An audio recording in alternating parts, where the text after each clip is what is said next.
രാസ്നാദി ചൂർണം.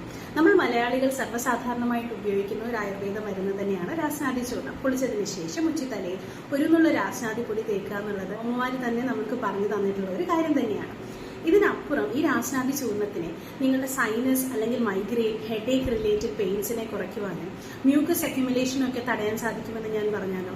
നമുക്ക് നോക്കാം ഇത് എങ്ങനെ ഉപയോഗിക്കാമെന്ന്. നമുക്ക് ആവശ്യമായിട്ടുള്ള അളവിൽ രാസ്നാദി പൊടി എടുത്തതിന് ശേഷം അതിലേക്ക് ഹാഫ് ലെമൺ ജ്യൂസ് സ്ക്വീസ് ചെയ്തൊരു പേസ്റ്റ് പരുവമാക്കുക.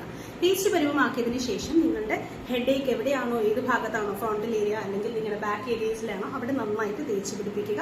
10 to 20 മിനിറ്റ്സ് കഴിഞ്ഞതിന് ശേഷം ഒരു സോഫ്റ്റ് കോട്ടൺ ക്ലോത്ത് വെച്ചിട്ട് അത് സ്ലൈറ്റ്ലി റിമൂവ് ചെയ്തെടുക്കുക. ഇത് നിങ്ങളുടെ mucus accumulation, headache issues, sinus issues, migraine related ഇഷ്യൂസിനെ ഒക്കെ കുറയ്ക്കുവാൻ സാധിക്കും. ഇനി ഇന്റൻസ് ആയിട്ടുള്ള മൈഗ്രെയിൻ പെയിനുകളാണെന്നുണ്ടെങ്കിൽ നിങ്ങൾക്ക് ഇത് ജിഞ്ചർ ജ്യൂസ് കൂടെ മിക്സ് ചെയ്തിട്ട് തേക്കാവുന്നതാണ്.